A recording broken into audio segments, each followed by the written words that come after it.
Assalamualaikum warahmatullahi wabarakatuh. Salam Pramuka. Nama saya Arianto akan menjelaskan tentang jam, kompas, dan tanda jam. Jadi kakak sekalian, saya akan menjelaskan secara singkat apa saja kegunaan maupun apa saja gitu kan jam, kompas, dan tanda jam.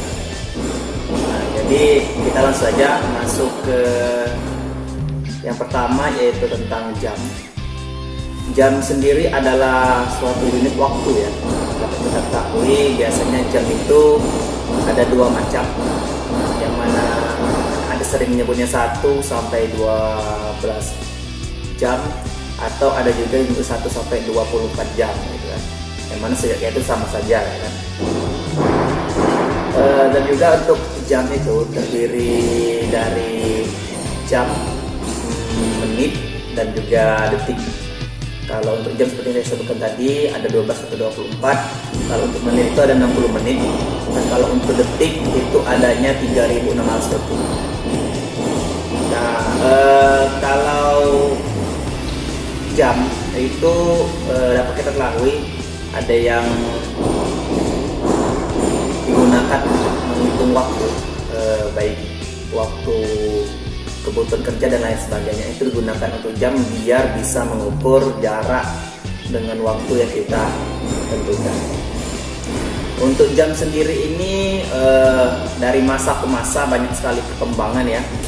Kalau kita kenal sekarang itu jam digital atau jam analog yang kita sudah kenal sekarang, baik itu jam yang berbentuk bulat maupun yang bentuk digital gitu kan.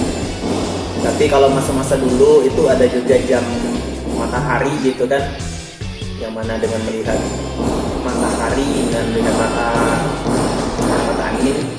Dan juga yang kedua itu ada jam air yang menggunakan air gitu. Ada juga menggunakan jam pasir yang sering juga kita lihat di film-film. Nah, itu untuk jam itu sendiri. Jadi jam itu sebagai alat pembantu kita untuk menentukan waktu ya, karena waktu itu harus ditentukan biar untuk memudahkan kita untuk mengatur waktu itu. Jadi kurang lebih seperti itu untuk penggunaan jam.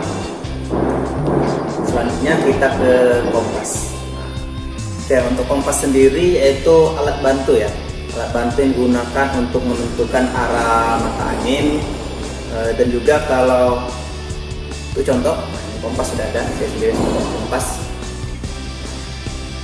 Untuk kompas sendiri ini yang pertama itu ada dial ya, ada dial.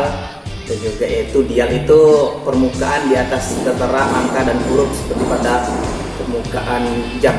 Nah, jadi ini dial. Oke, ini dial. Ini disebutkan dial. Kalau visir itu bidik sasaran. Bidik sasaran ini ada garis tengah-tengah ini disebut visir. Nah, itu kaca pembesar, itu kita sudah tahu ini kaca pembesar, yaitu jarum petunjuk. Jarum petunjuknya ini di dalam ini ada penunjuk, jarum penunjuknya, dan juga ada tutup dial. Oke, tutup dialnya. Nah, itu alat penggantung.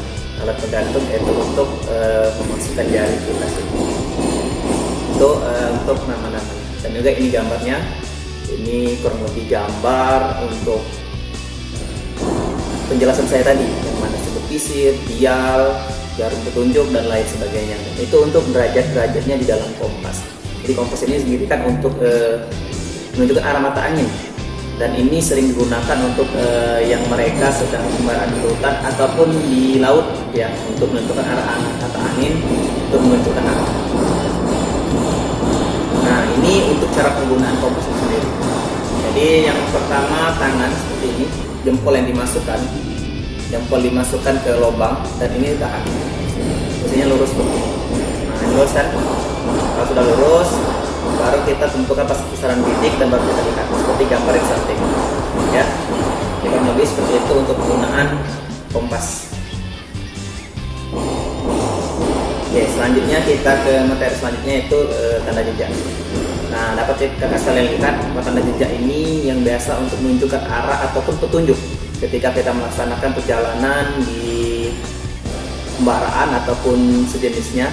Dan ini ada biasanya ada beberapa petunjuk ya, seperti kita lihat di gambar samping itu ada bentuk batu, yang mana batu yang lebih sedikit di sebelah kanan itu menunjukkan arah kanan, dan ada banyak tumpuan batu itu tunggu tuh itu kan, satu batu itu 1 menit seperti itu. Dan juga ada lagi yang 3 tumpuk batu itu menunjukkan ada bahaya, ada 2 tumpuk batu itu kan, ada 1 besar atau kecil itu menunjukkan jalan terus. Kalau seandainya dari rumput ataupun dari yang sejenisnya yang menunjukkan arah kanan, berarti itu ke kanan, atau ke kiri berarti ke kiri kan. Kalau dia tetap lurus tengah itu berarti jalan terus. Kalau seandainya 3 ke kanan itu berarti kan bahaya. Nah ini kalau berbentuk gambar ataupun garis atau yang ditutupi oleh batu kan. Kalau seandainya menunjukkan kanan berarti ikuti saja arahnya, berarti ke kanan. Nah ada yang lebih mudah lagi menunjukkan dengan jarum ataupun dengan panah. Nah ini paling mudah. Kalau ke kanan berarti ikuti ke kanan, kalau ke lurus berarti lurus, ikuti jalurnya saja. Itu kalau panah. Dan juga itu ada juga yang berpisah. Kalau seandainya ada 2 cangkah ke kanan dan kiri berarti 2 orang ke kanan 2 orang ke kiri dengan melihat ke tanda kedua garis itu. Nah kalau seandainya ada tanda silang, jangan lalu jalan ini, berarti jalan itu tidak boleh dilewati. Dan juga itu kalau ada jalan misalnya tanda silang berarti jalan itu ada rintangan, itu ada tantangan.